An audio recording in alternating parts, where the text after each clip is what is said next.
It's the Real News Network. I'm Sharmini Pires coming to you from Baltimore. At least 400 U.S. Marines and Army Rangers are being deployed to Syria. This is to help local forces take on Islamic State in its de facto capital of Raqq. This is according to Colonel John L. Dorian for the American-led command fighting ISIS in Iraq and Syria. It is the first time a major commitment of troops for the Trump administration, almost doubling the known U.S. presence in Syria to about 900 soldiers. U.S. military says the troops will be working with two Syrian partners fighting ISIS, but will not be on the front lines. The increase is coming after the Kurdish-dominated Syrian Democratic Forces successfully cut off the main road out of Raqqa in preparation for a final assault to capture the city.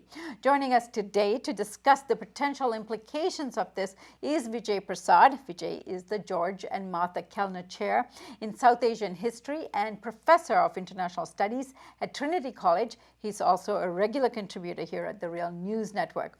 He's also the author of many books, among them The Death of the Nation and the Future of the Arab Revolution. Thanks for joining us here, Vijay. Thanks a lot. Nice to be with you.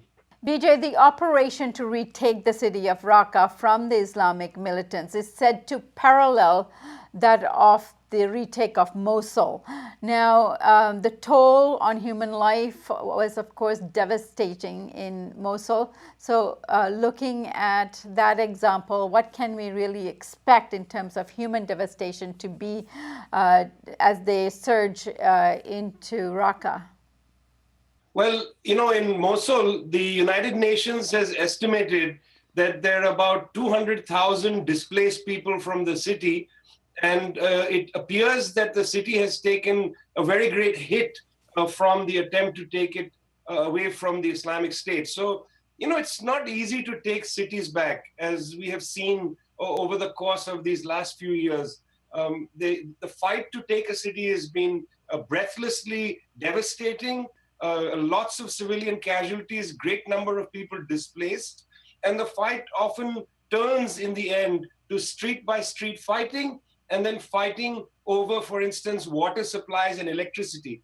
In fact, the battle in Aleppo may have been formally over, but only recently in northeast of the city, the Syrian Arab Army, that means the government's forces, has been able to take the main water source to protect the water source to the city of Aleppo. You saw that as well in Damascus, where there was a battle over water. So these battles are very, very dangerous. We know, as I said, 200,000 displaced out of Mosul already, and the battle there is not completely over.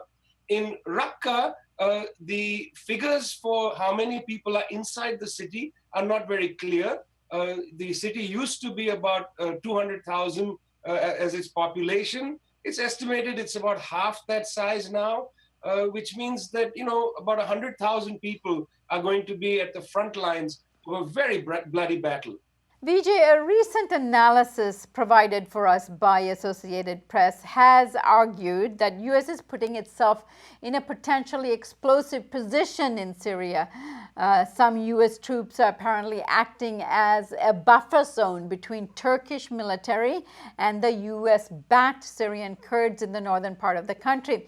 So Kurdish militants will be retaking Raqqa with U.S. support. However, the Turks are vehemently opposed to any involvement of the Syrian Kurds in being involved in a major operation of this sort. So what concerns do you have regarding the presence and the escalation of U.S. troops in Syria, given the presence of the so-called allied parties openly being hostile to each other? Well, yes, there is going to be now, I think the 11th Marine Expeditionary Forces are entering. About 400 of them will go into the area around Raqqa. There are already people from the Army Rangers there. There are several hundred special forces that have been with the Syrian Democratic Forces. That's the largely Kurdish groups that have been backed by the United States. So there have already been quite significant numbers of US troops in the area, but mainly in training and, as I'll mention in a second, in a show of force. But let's first untangle some of the problems here. because it's not merely the Americans who are going to act as a buffer, but it's also Russian troops that have already taken their place as a buffer between the Syrian army and the American-backed Kurdish forces. So what's the complexity here? On the one side, you have the Syrian Arab Army, which is the government's forces, which has taken, substantially taken Aleppo and is moved east of Aleppo towards the city of Manbij, which is held by the Syrian Kurds, the Syrian Democratic Forces, backed by the United States. Behind these forces, that is to say in the west of Aleppo, there is the city of Idlib, where the various radicals and extremist groups that had been expelled from Aleppo have now taken a hold. And they are largely in the town of Idlib, which is, as I said, to the west of Aleppo. So, you have the Syrian Arab forces moving up towards Manbij. From the north, you have the Turkish military, very interested in creating what they call a buffer zone in northern Syria. That is the Turkish military entering substantial portion of northern Syria to create this buffer zone to prevent the creation of any kind of Kurdish enclave. And in fact, on Friday, the president of Turkey, Erdogan, was in Moscow, where he had meetings with Vladimir Putin. And part of that meeting was, the Turks making clear that they were very interested in this buffer zone. And the Russians seem to not say that this is a bad idea. So on the one side, there is the Syrian army moving, eastward towards Manbij and then Raqqa, and they have been blocked in a sense by the entry of Russian forces ahead of them. Then you have Turkish forces moving down in a kind of very big operation, which they call Euphrates Shield. And the reason they call this the Euphrates Shield is the Euphrates River runs north-south in this part of northern Syria, and they argue that east of the Euphrates River, there should be no, that in a sense, the Euphrates River should be the dividing line between Turkish-controlled Syria and perhaps US-controlled Syria. This kind of complexity where you have the Syrian government, the Russians, the Turks, the Americans, American-backed forces, it's not clear what's going on here. And this was made even more dramatic in the towns around Manbij when the Army Rangers decided to put on American flags on their vehicles and drive around in a show of force, essentially saying, perhaps to the Turkish forces more than ISIS, that we are here. So, Sharmini, to unravel this is not very easy. And in fact, this is the reason why the United States government, the Russians, etc., have been very cautious in declaring their war aims. It's not clear what they are doing. Are they pushing to Raqqa, or are they jockeying, to figure out who is going to be allowed to do what by their sort of, once in a while allies? Vijay, there's a lot of concern on the left here in the United States that both Obama and now Trump have been slowly escalating the war on Syria without any debate or discussion in Congress. In fact, a recent article titled "Escalating the War on ISIS Without Debate or Authorization" by the senior editor of the American Conservative, Daniel Larison. He wrote that neither the Obama nor the Trump administration has ever had to justify a policy of trying to fight a war alongside mutually antagonistic forces, and neither of them has ever been forced to do so by permission of the Congress or the president has. He argues that the president has no authority to deploy US forces into Syria, and especially not to act as a buffer between forces of allied government and proxy forces inside Syria. Now, what do you make of this statement? On the one side, it's an odd statement because, to be frank, the United States has for 50, 60 years conducted wars without congressional approval.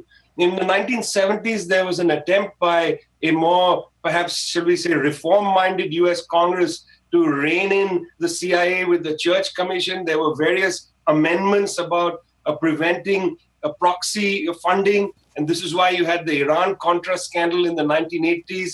There was an attempt by Congress in the 1970s to put the fetters on a White House, which is basically acting without then, as if there was no need for congressional oversight or approval.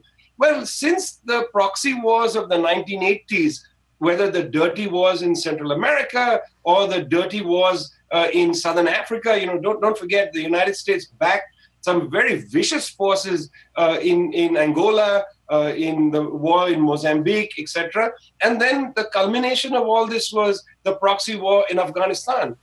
This produced, in a sense, the grammar of how the United States operated overseas. So, it's fine for the editor or the, people at the American Conservative to, rub their hands and be very distressed by the fact that somehow there are constitutional niceties not being followed by the White House.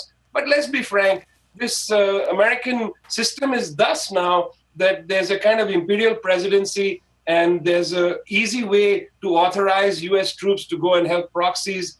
There's even the Joint Special Operations Command, which is directly under the command of the U.S. president. There's no need for congressional oversight here.